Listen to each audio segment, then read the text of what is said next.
இருங்க ஒரு கொஸ்டின் கேட்டிருக்கோம் சார். எப்படி அப்படியே இருக்கீங்க அப்படின்னு சொல்லி ஒரு கேள்வி சார்.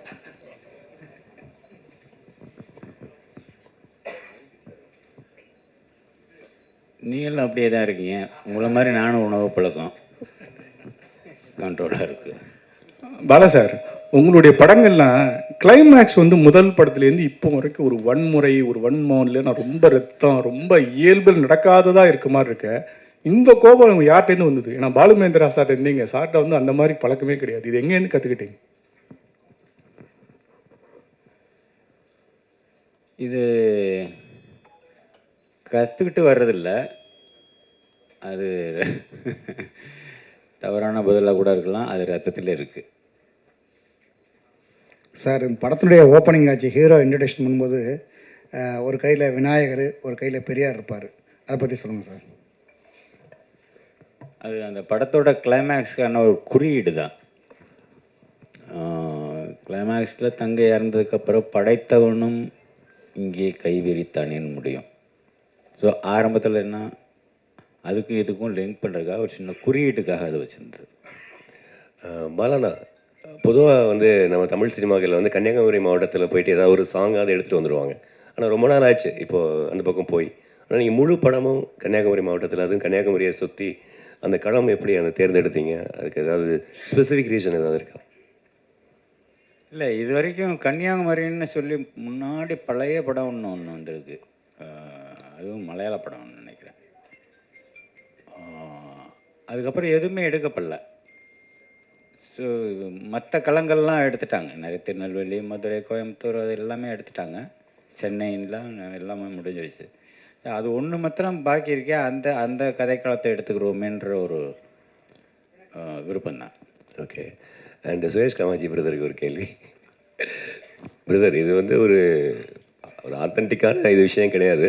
பட் இருந்தாலும் ஒரு நடிகராக வந்து எல்லோரும் சிம்பு அப்ரோச் பண்ண பயப்படுவாங்க, ஒரு டைரக்டராக வந்து பாலானாவை அப்ரோச் பண்ண பயப்படுவாங்க. ஆனால் நீங்கள் இந்த ரெண்டு பேரையுமே வந்து கரெக்டாக ஹேண்டில் பண்ணி ஒரு பேக் டு பேக் ஹிட் கொடுத்துருக்கீங்க. இல்லை, எப்படி நிறைய பேருக்கு கேட்ட கேள்வி நிறைய இடத்துல நான் பதில் சொல்லிட்டேன். இப்போ நீங்கள் உங்களுக்கும் சொல்கிறேன், அப்படிலாம் கிடையாது. நம்ம சரியாக இருந்தால் மற்றவங்க சரியாக இருப்பாங்க. அதான் நான் முதலே சொல்லிட்டேன். அதான், அதாவது ரிலேஷன்ஷிப்ன்றது கண்ணாடி மாதிரி தான். நம்ம சரியாக இருந்தால் மற்றவங்க சரியாக இருப்பாங்க. இப்போ நீங்கள் நம்ம எங்கேயாவது இடத்துல தப்பு பண்ணுறோம் போது அதை வந்து அவங்க அட்வான்டேஜ் எடுக்கிறதுக்கு வாய்ப்பு இருக்கும். ஸோ நம்ம சரியாக இருந்தால் எல்லாம் சரியாக இருக்கும். நம்ம அடுத்தவங்களை குறை சொல்கிறத விட நம்ம சரியாக இருக்கணும், அவ்வளோதான். இவங்களை ஹேண்டில் பண்ண முடியும், அவங்கள ஹேண்டில் பண்ண முடியும் அப்படிலாம் கிடையாது. ஹேண்டில் பண்ண முடியாதவங்க ஹேண்டில் பண்ண முடியும்னு நினைக்கிறவங்ககிட்ட வந்து படைப்பு திறன் இருக்காது, அவ்வளோ ஒரு இது இருக்காது. ஸோ அப்படியே நம்ம பார்க்க வேண்டியது இருக்குல்ல. இப்போ நீங்கள் எல்லோரையும் நம்ம ஹேண்டில் பண்ண முடியாத ஆட்களை நம்ம சூஸ் பண்ணுறோன்னு வச்சுங்களேன், அவங்களோட திறமை இருக்காது. ஸோ அப்படியும் பார்க்க வேண்டியது இருக்குல்ல. ஸோ அதனால் அதெல்லாம் ஒரு இது கிடையாது, நம்ம நடந்துக்கிறதுல தான் இருக்குது. அருணஜய் பிரதர், உங்களுக்கு ஒரு கேள்வி. இப்போ அவருக்கு நான் நன்றி சொல்லிக்கிறேன். என்னை பற்றி இவ்வளோ பாசிட்டிவாக சொன்ன ப்ரொடியூசர், அவருக்கு மிக்க மிக்க நன்றி. நீங்கள் இப்போ ரீசன்ட் டைம்ஸில் வந்து நிறையா அவங்க கெட்டப் சேஞ்ச் பண்ணிட்டீங்க. ஆனால் இந்த படத்தில் நீங்கள் ஃபிலிம் இண்டஸ்ட்ரியில் இன்ட்ரடியூஸ் ஆகும்போது இருந்த ஒரு அந்த கர்ல் ஹேர், தாடி வச்சு ஒரு அதான் அந்த ஆரம்பத்துக்கே போய் மறுபடியும் புதுசாக ஆரம்பிக்கிற மாதிரியான ஒரு ஃபீல் எனக்கு பர்சனலாக நான் ஃபீல் பண்ணேன். ஏன்னா பாலானாவோட படத்துக்குள்ளே வரும்பொழுது திருப்பி ஒரு வேறு ஒரு வெர்ஷனில் நான் வரணும், இல்லை ஒவ்வொரு நடிகர்களும் வர்றாங்க. அந்த மாதிரி நீங்கள் ஏதாவது ஃபீல் பண்ணீங்களா? அவங்க கெட்டப் எப்படி, ஏன் அந்த மாதிரி பழைய இதுக்கு போனீங்க அப்படின்றது? இல்லை, பாலா சார் ஒரு விஷயம் மைண்டில் வச்சுருந்தாங்க, இந்த கதாபாத்திரம் இப்படி இருக்கணும், இப்படி பண்ணணும் அப்படின்ட்டு. ஸோ அதுதான், அது பாலா சாரோட விஷன் தான். ஸோ அதுக்கு தகுந்தாப்பில் தான் நம்ம பண்ணோம். எனக்குமே வந்து டோட்டலாக நான் இது வரைக்கும் பண்ண படங்களில் அப்படியே மாறுபட்டு பண்ணது தான் இன்றைக்கி இந்த பேர் கிடச்சிருக்கு அப்படின்னு நான் நினைக்கிறேன். ஸோ அதுக்கு பாலா சாருக்கு தான் நன்றி. வாழ்த்துக்கள், வாழ்த்துக்கள்.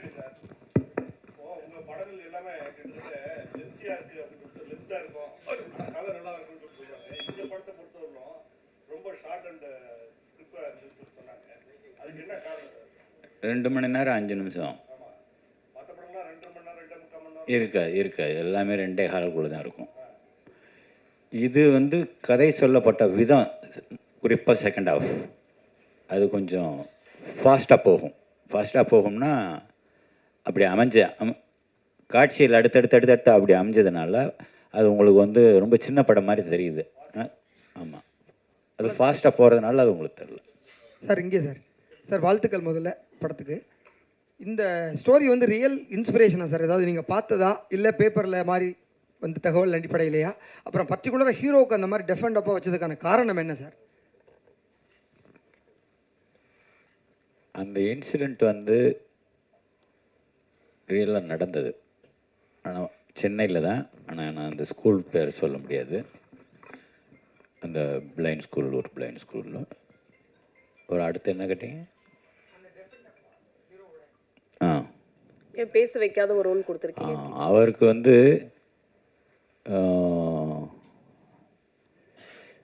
பேசியே தான் வசனத்தில் சொல்லியே தான் புரிய வைக்கணுன்ற ஒரு ஒரு ஒரு இந்த காலத்தில் பேசாமலையும் புரிய வைக்கலாம் அப்படின்னு எடுத்துக்கிட்ட ஒரு ஒரு ஒரு ஒரு முயற்சி.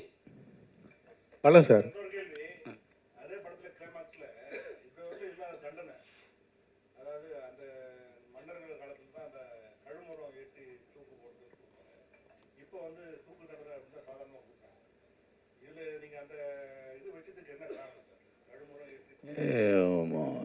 அந்த கதாபாத்திரம் வந்து தூக்கு தண்டனை கொடுக்குற அளவுக்கு சுப்ரீம் கோர்ட் நீதிபதி இல்லை.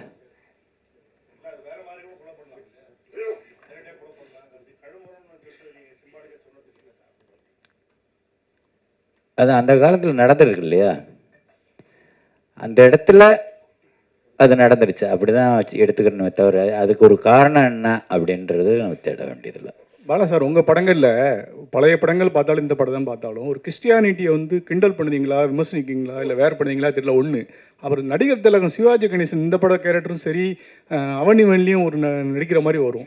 அது வந்து உங்களோட ஒப்பீனியன் என்ன சொல்ல வரீங்க நடிகர் திலகத்தையும் கிறிஸ்டியானிட்டி? கிறிஸ்டியானிட்டியை சும்மா ஏதோ சட்டையர் பண்ணுறன்ற மாதிரி நீங்கள் அதை தவறாக எடுத்துக்கிற கூடாது. அந்த ஒரு பாட்டை கேட்டு பாருங்க, ஆடியோவில் அந்த சின்ன பொண்ணு தங்கச்சி பாடுற பாட்டை கேட்டு பாருங்க. அப்படி சொல்லவே மாட்டீங்க. முழு பாட்டையும் கேட்டிங்கன்னா சொல்ல மாட்டீங்க. நடிகர் திலகம் சிவாஜி கணேசன் என்ன எதில் வந்தார் இதுக்கு முன்னாடி?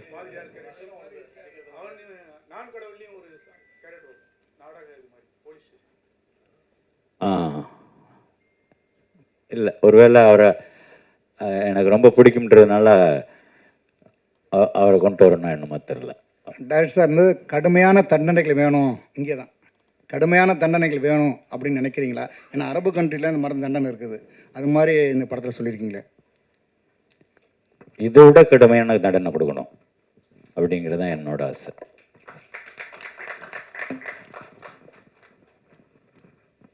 பாலா சார், சார் இதுவரை தொடர்ந்து 4 படம் பண்ணியிருக்கீங்க.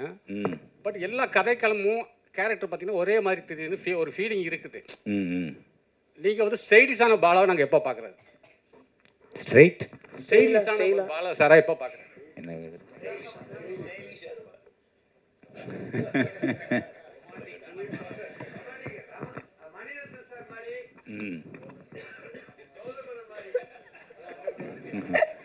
ஆமாம், அப்படி ஒரு படம் எடுக்கலாமே.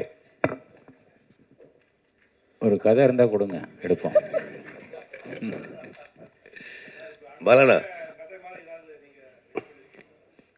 இல்லை இல்லை இல்லை, இதில் தான் முழுமையாக இருக்கேன். ரெடி ஆகிட்டு இருக்கு. பாலாண்ணா ஆக்சுவலாக அந்த பாலாண்ணா இங்கே படத்தில் ஃபுல்லாக இவர் அருண் விஜய் பேசும்பொழுது அவங்க சிஸ்டர் தான் அவங்க டிரான்ஸ்லேட்டர் மாதிரி எல்லா விஷயங்களும் பேசிகிட்டு இருப்பாங்க, எல்லாத்துக்கும் மற்றவங்களுக்கு புரிய வைக்கும் பொழுது. ஆனால் கிளைமேக்ஸில் வந்து அந்த சிஸ்டர் இறந்த அந்த நேரத்தில் இவருடைய எமோஷன்ஸே வந்து ஒரு சாங்காகவே நீங்கள் கன்வே பண்ணியிருப்பீங்க. அது ரொம்ப புதுசாக இருந்தது. ஆக்சுவலி அந்த மாற்றுத்திறனாளிகளுக்கு ஒரு மாண்டேஜி தான் சாங் பண்ணியிருப்பாங்க. பட் அவங்களுடைய உணர்வுகள் அவங்க பேசுகிறத சாங்காகவே நீங்கள் கன்வே பண்ணியிருப்பீங்க. அது ரொம்ப நல்லா இருந்தது. இன்னொரு விஷயம் வந்துட்டு, எப்படி நீங்கள் ஹீரோ கேரக்டருக்கு வந்து ஒரு அழுத்தமான ஒரு பயங்கரமான ஒரு கேரக்டராக போர்ட்ரேட் பண்ணுறீங்களோ, அதே மாதிரி ஒவ்வொரு படங்களையும் ஹீரோயின் கேரக்டரையும் ரொம்ப ரொம்ப சுவாரஸ்யமாக, ரொம்பவும் மற்ற படங்களில் இல்லாத அளவுக்கு நீங்கள் அழகாக போர்ட்ரேட் பண்ணுறீங்க. இந்த படத்தில் ஹீரோயின் கேரக்டருக்கும் அவ்வளோ ரெஸ்பான்சிபிலிட்டி இருந்ததுன்னு படம் ஃபுல்லாகவே. ஏன்னா ஃபஸ்ட் ஹாஃபில் பூரா அவங்க தான் அதை இவருக்கு ஈக்குவலாக அவர் வந்து அதை படத்தை தூக்கிட்டு சுமந்துட்டு இருக்காங்க. அந்த மாதிரியான ஒரு விஷயங்கள்லாம் எப்படி உங்களுக்கு தோணுது? அதே மாதிரி உங்கள் வயலன்ஸ் வந்து ஹீரோயின் மேலேயும் காட்டுறீங்களே ஹீரோ மூலமாக. நீங்கள் கேட்டீங்க வயலன்ஸ் வந்து என்னோட ஹேபிட்னு, அதாவது என்னோட குணம் அப்படின்றீங்க. நம்ம அதாவது வில்லன்களை பழி வாங்கும் பொழுது, ஆனால் வந்து ஹீரோயின் மேலேயும் வந்து எல்லா படங்களையும் ஹீரோக்கள் வந்து வயலன்ஸ் காமிச்சிட்டு தான் இருக்காங்க. இந்த படத்துலையும் அது போட்டில் அந்த பொண்ணு வந்து அந்த ஹீரோவோட அந்த இயலாமையை, அது பேச காது கேட்க தெரியாத இயலாமையை கிண்டல் அடிக்கிறா. பொதுவாக கிண்டல் வந்து சும்மா அவங்களுக்கெல்லாம் அப்படின்னு மூக்கு தொட்டாலே கோவம் வரும். நம்ம மூக்கு நம்ம தொட்டாலே கோவம் வரும், ஏதோ சொல்கிறோம் அப்படின்னு சொல்லிட்டு. அப்படி இருக்கும்போது நேருக்கு நேராகவே அவனை ரொம்ப டீஸ் பண்ணி பேசுகிறம்போது அப்படி தான் அடிப்பான்.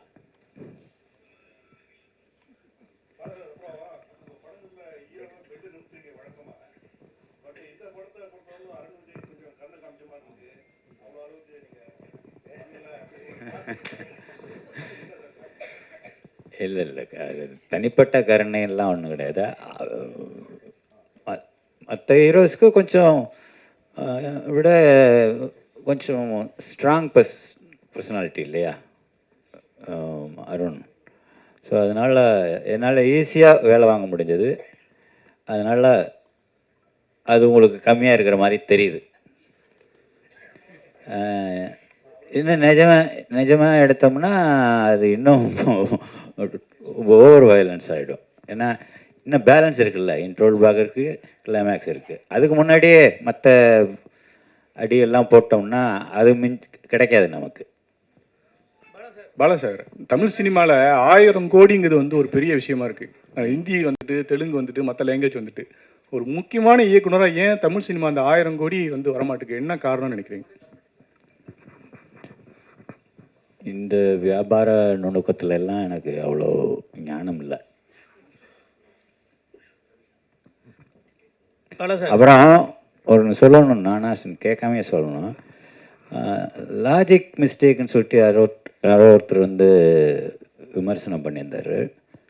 அதில் என்னென்னா, எப்படி ஜெயிலில் ரொம்ப சர்வசாதாரணமாக 2 பொண்ணுங்களும் ஒரு ஃபாதரும் போய் பார்க்குறாங்க, அது வாய்ப்பே இல்லையே அப்படின்னு சொல்லிட்டு. அது ஜெயில் இல்லை, அது முன்னாடி உள்ள கோர்ட் சீனில் பேசுகிறம்போது no judicial custody, no police custody, throw him to the convict ward அப்படிமா. அது கன்விக்ட் வார்டு, நோயாளிகள் பிரிவு. அது அந்த ஊருக்குள்ளே இருக்கிற இந்த ஜிஹெச்லேயே இருக்கிற ஒரு பகுதியில் ஒதுக்கி வச்சுருப்பான், அது நோயாளிகள் பிரிவு, அது ஜெயில் இல்லை. அது நிறைய பேர் அது அந்த ஜட்ஜு சொன்ன வார்த்தையை கேட்ச் பண்ணாதனால இங்கே இது லாஜிக் மிஸ்டேக்குன்னு சொல்லிட்டாங்க. அதை நான் கொஞ்சம் கிளியர் பண்ணிக்கிறேன். பாலா சார், சார்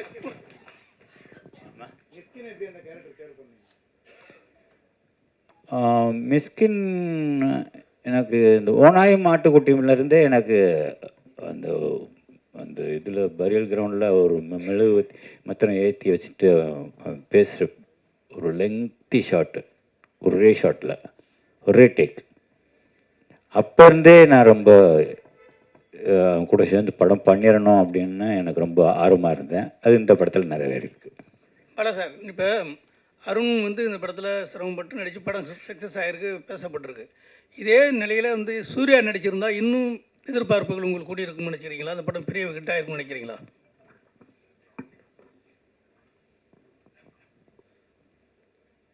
இப்போ இந்த படம் ஹிட் ஆகிருக்குல்ல, இன்னார் நடிச்சிருந்தா அமிதாப் பச்சன் நடிச்சிருந்தா, ஷாருக் கான் நடிச்சிருந்தா, அப்படி அது எதுக்கு பேக்கில் போகணும்? ஒன்ஸ் முடிஞ்சு போச்சு, ரிலீஸ் ஆகிடுச்சு, ஹிட் பண்ணி கொடுத்துட்டீங்க, அப்புறம் திரும்ப நம்ம ஏன் பேக்கில் போய் திரும்பி பார்க்கணும்? சரி, அப்படின்னு ஒரு சார், இப்போ இந்த பாலடைஞ்ச கிணத்துலேருந்து நிறைய புல்லுகள் மேலே வரும், அதில் ஒரு பலகை வரும், அந்த பலகத்தில் நான் இருக்கும் இடத்து செல்வம் கொளிக்கும் அப்படின்னு ஒரு காமெண்ட் பண்ணுற மாதிரி பண்ணியிருப்பீங்க. அதேமாதிரி பெரியார் சிலையை சோத்து கையில் தூக்கிட்டு வருவார், பிள்ளையார் சிலையை பிச்சை கையில் தூக்கிட்டு வருவார். அப்போ இதில் ஏதாவது உங்களுக்கு எப்போதுமே கொஞ்சம் நாத்திகரத்தில் உடன்பாடு உள்ளவங்க, இந்த மனநிலையை எப்படி பண்ணியிருந்தீங்க? என்ன காரணம்?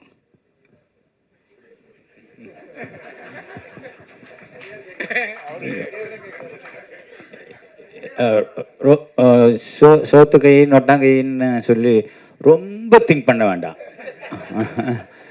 ஏதோ ஒரு கை, 2 கை தானே. ஏதோ ஒரு கை 2 இடுப்பு அவ்வளோதான், அதில் தூக்கிட்டு வர்றது. சார் அடுத்த படம் இந்த படம் ஹீரோ யாரு? அது மாதிரி இந்த குற்ற பரம்பரை நீங்கள் முந்தையே எடுக்கணும்னு பேசிட்டு இருந்தீங்க, அதுக்கான ஐடியா இல்லை, அது குற்ற பரம்பரைன்றது நான் முன்னாடியே சொல்லிட்டேன். அந்த மீட்டுக்கு நீங்களும் வந்திருந்தீங்க. குற்ற பரம்பரை இல்லை, எழுதப்பட்ட கதைன்னு நான் சொல்லிட்டேன்.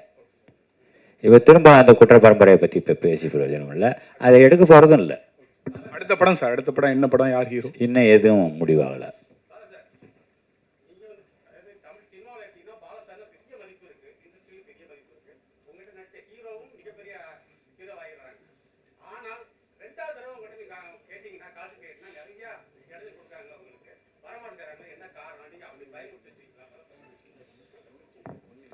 என்னை பார்த்தா அவ்வளோ பயமாக இருக்கு. இல்லை, பொதுவாகவே எல்லாரும் கேட்குற கேள்வி, கோக்காரரு பட்டுன்னு பேசிடுவார் அது இதுன்னு. அப்படி ஏதாவது நடந்திருக்கா அப்படின்னு சொல்லி சுரேஷ் காமாட்சிட்ட கேளுங்க, இல்லை அருண் விஜய்கிட்ட கேளுங்க, இல்லை படத்தில் நடிச்ச யார்கிட்ட வேணாலும் கேளுங்க. என்னைக்காவது ஒரு நாள் முகம் சுண்டிருக்கணும் நான் கூட கேட்டு பாருங்க, அது அவங்களே சொல்லட்டும் பதில்.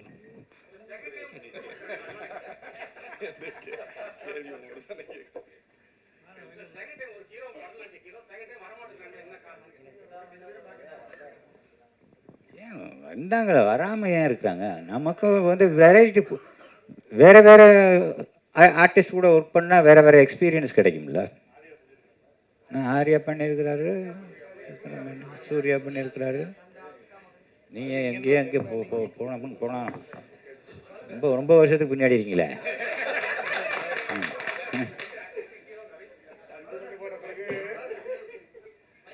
அருண் விஜய் சார், நான் ஒரு கேள்வி கேட்குறேன்.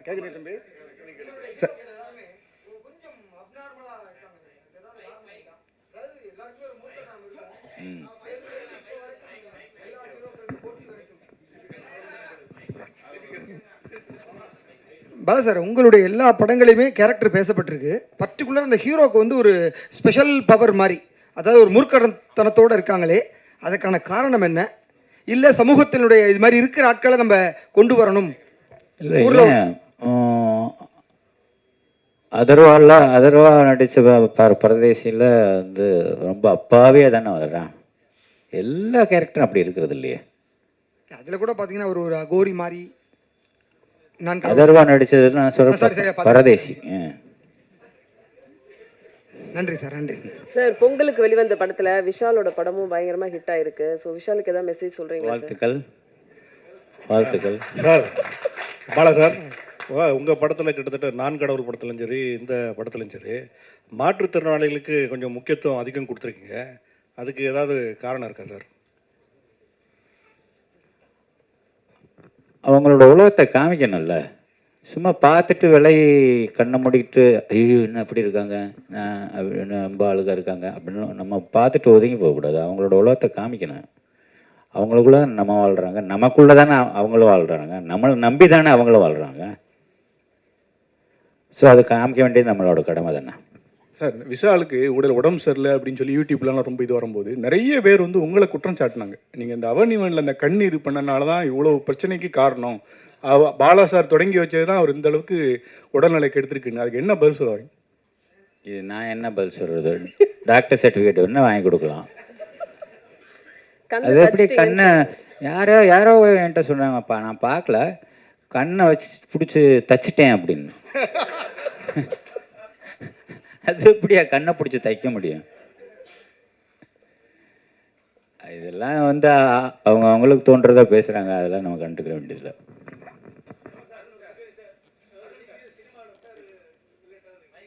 சார், அருண் விஜய்க்கு ஒரு கொஸ்டின் சார்.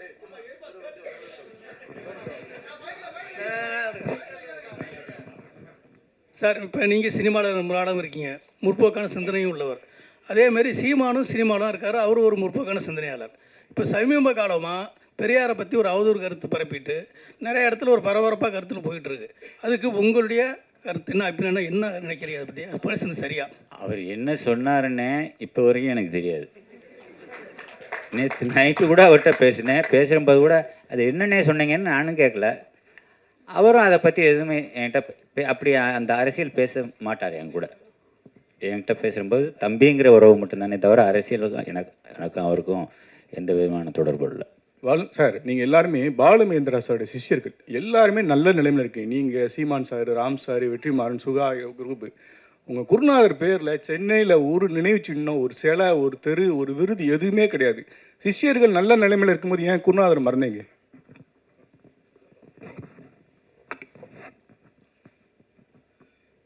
மறந்தீங்கன்னு எப்படி சொல்லலாம்? அவர் தான் நமக்குள்ளே இருக்கிறாரு, எங்களுக்குள்ளே எல்லாருக்குள்ளே இருக்கிறாரு. ஆனால் அடுத்த தலைமுறைக்கு என்ன பண்ணணும்? அதாவது தெருவு பேர் வைக்கலாம், ஒரு சிலை வைக்கலாம்னு சொல்ல வர்றாரு. அது அரசாங்க முடிவெடுக்க வேண்டியது. நம்மளே ஒரு தெரு உருவாக்கி நம்மளே பேர் வச்சோம்னா விடுவாங்களா?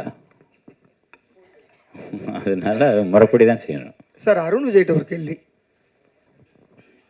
அருண்ஜி சார், ரொம்ப நாளாக நீங்கள் எதிர்பார்த்துட்டு இருந்த ஒரு விஷயம் பாலா சாரோட பண்ணணும் அப்படின்னு, அது அமைஞ்சது. என்ன விஷயத்தை கற்றுக்கிட்டீங்க பாலா சார்ட்டேருந்து? இந்த அனுபவம் எப்படி இருந்தது? இல்லை, ஒரு மறக்க முடியாத அனுபவம். ஒவ்வொரு விஷயமும் எனக்கு வந்து இதில் அவ்வளோ விஷயங்கள் கற்றுக்கிட்டேன். ஒரு கதாபாத்திரத்தோட ஆழத்தை புரிஞ்சுக்கிறது எப்படி அப்படின்ற ஒரு விஷயம் பாலா சார்ட்டேருந்து அது ஒரு விஷயம் கற்றுக்கிட்டேன்.